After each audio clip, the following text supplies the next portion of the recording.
Hi hello నమస్తే welcome back to our channel. నేను మీ రమ్య.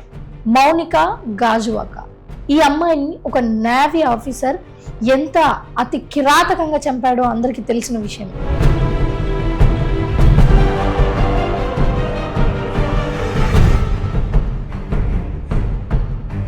ఇలాంటి న్యూస్లు రోజు ఒకటి చూస్తూనే ఉన్నాము. అయినప్పటికీ కూడా ఏదో ఒక రోజైనా ఇది తగ్గుతుంది అని అనుకున్నమే తప్పవుతుంది. ఎందుకంటే రోజుకొక కొత్త రకమైన న్యూస్ అనేది మనం సోషల్ మీడియాలో రెగ్యులర్గా చూస్తూనే ఉన్నాము.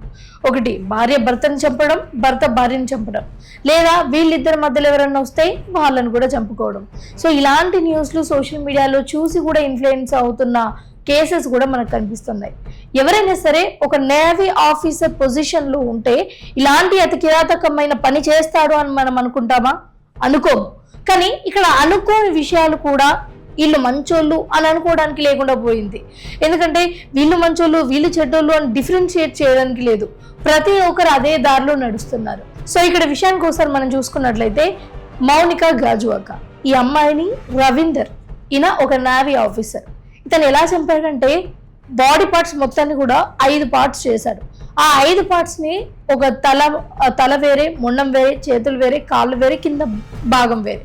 సో ఇలా 5 పార్ట్స్ చేసి వీటన్నిటిని కూడా ఫ్రిడ్జ్లో పెట్టి దాని తర్వాత ఇవన్నీ కలిపి కూడా అగ్గి పెట్టి తలగపెట్టి ఇదంతా కూడా యాష్ చేద్దామని ట్రై చేశాడు. అంటే ఇదంతా కూడా ఈ అమ్మాయిని ఎవరినైతే చంపాడో ఇవంతా కూడా ఎవరికి తెలియకుండా పారిపోదామన్న వేలో ట్రై చేశాడు. బట్ ఇక్కడ దొరికిపోవడం జరిగింది. ఇది దొరికిపోయిన తర్వాత పోలీసులు వీళ్ళందరూ వచ్చి ఎంక్వైరీ చేసినప్పుడు ఈ రవీందర్ ఒప్పుకున్న విషయం ఏంటి అంటే ఈ మౌనిక అనే అమ్మాయితోని అంతకు ముందే వీళ్ళిద్దరికి ఎఫైర్ ఉండే. దాని తర్వాత ఇతనికి మ్యారేజ్ అయింది.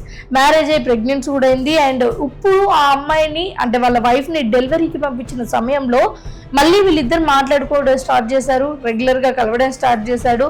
అయితే ఈ మౌనిక అనే అమ్మాయి అతన్ని పెళ్లి చేసుకో అని ఇబ్బంది పెట్టడం జరిగింది. ఇక ఈ ఇబ్బంది పెట్టిన తరుణంలోనే పెళ్లి చేసుకోవడం కుదరదు అని ఈ ప్లాన్ వేయడం జరిగింది. సో ప్రీ ప్లాన్డ్గా ఆ అమ్మాయిని కలుద్దామని ఇంటికి పిలిచి ఆన్లైన్లో అంటే మర్డర్ చేసిన తర్వాత కట్ చేయడానికి కానీ క్లీన్ చేయడానికి కానీ వీటికి సంబంధించిన వస్తువులన్నీ కూడా జాగ్రత్తగా ఆర్డర్ జాగ్రత్తగా పెట్టుకున్న తర్వాతనే పక్కా ప్లాన్తో ఆ అమ్మాయిని పిలిచి ఆ అమ్మాయిని చంపేయడం జరిగింది. అయితే ఇప్పుడు ఈ అబ్బాయి చెప్పే విషయం ఏంటి అంటే మా ఇద్దరికి ఆల్రెడీ సంబంధం ఉంది, అంతకు ముందు ఉంది, ఇప్పుడు ఉంది, అందుకే ఆ అమ్మాయి నన్ను పెళ్లి చేసుకో అని వేధించడం జరుగుతుంది, అందుకే నేను ఈ పని చేశాను అని చెప్తుంటే ఈ గాజువాక మౌనిక వాళ్ళ ఫాదర్ మాత్రం నా కూతురికి ఎటువంటి సంబంధం లేదు, ఇలాంటి ఎఫ్ఐఆర్లో నా కూతురు పెట్టుకోదు, నా కూతురు మీద నింద వేయడానికి ట్రై చేయకండి, మీరు అక్రమంగా మీకు ఏదో పగలుంటే చంపేసి ఇలాంటి అక్రమాలన్నీ కూడా నా కూతురు మీద వేయడం, మా కూతురు క్యారెక్టర్ మీద వేయడం కరెక్ట్ కాదు అని అయితే ఏడవడం కూడా జరుగుతుంది. అయితే ఇక్కడ ముఖ్యంగా మనం గమనించాల్సిన విషయం ఏంటి అంటే మౌనిక అనే అమ్మాయి ఒక పార్ట్ టైం జాబ్ చేస్తుంది. సో ఆ జాబు ఇల్లు తప్పించి ఇంకా ఈ అమ్మాయికి ఏ సంబంధం లేదు అని అయితే చెప్పుకుంటూ జరుగుతుంది. ఇక్కడ మనం ఇంకొంచెం ఇన్డెప్త్గా ఆలోచించినట్టయితే ఈ మౌనిక అనే అమ్మాయికి కూడా పెళ్ళైంది, ఈ రవీంద్ర అనే అబ్బాయికి కూడా పెళ్ళింది. సో పెళ్ళైన తర్వాత కూడా ఈ ఎఫ్ఐఆర్ పెట్టుకొని కలవడము. సో ఏదైనా సరే పెళ్ళైన తర్వాత మీరు ఎంత ప్రేమించుకున్నా సరే వాళ్ళకు వేరే ఫ్యామిలీ ఉంది అని మనం గుర్తుంచుకోవాలి. అండ్ ఒక్కసారి మళ్ళీ మీరు మాట్లాడుకో స్టార్ట్ చేస్తే అది మీ ఇద్దరి మధ్యలో ప్రాబ్లం మాత్రమే కాదు, 2 ఫ్యామిలీస్ మధ్య ఇష్యూ జరుగుతుంది. సో మీరు ఇలాంటివి కొంచెం నెగ్లెక్ట్ చేసి పెళ్ళైన తర్వాత ఎంత ప్రేమించుకున్నా సరే దూరంగా పెట్టడమే మంచిది, దూరం ఉండడమే మంచిది. ఎందుకంటే ఇలాంటి అనర్థాలు మనం రోజుకొకటి చూస్తూనే ఉన్నాము. సోషల్ మీడియాలో అయితే ఇలాంటి వార్తలు అంటే ఇల్లీగల్ ఎఫైర్లు పెట్టుకొని లాస్ట్కి వీళ్ళిద్దరికి చెడగనో లేకపోతే భార్యనో ఎవరినో ఒకరిని ఇలా మర్డర్ చేయడం అయితే మనం చూస్తూనే ఉన్నాము. సో ఇప్పటికైనా ప్రేర్ చేద్దాము. అంటే తప్పు ఎవరిదైనా అంటే ఇప్పుడు తప్పు మనం రవీంద్రది అనుకోవచ్చు లేకపోతే మౌనికది అనుకోవచ్చు.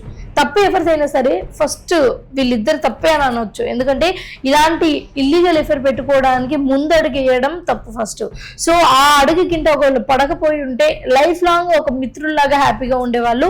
కానీ అక్కడ ఏదైతే ఉందో ఒక చిన్న అడుగు ముందుకేసి తప్పుదోవలో పడి ఇటుకెళ్ళి వీళ్ళ ఫ్యామిలీని రవీంద్ర వదిలేసి ఇటుకెళ్ళి వీళ్ళ ఫ్యామిలీని మౌనిక వదిలేసి సో 2 ఫ్యామిలీలలో కూడా చెల్లా చెదురు అయిపోయిన సిచ్యువేషన్స్ అయితే ఇప్పుడు కనిపిస్తున్నాయి.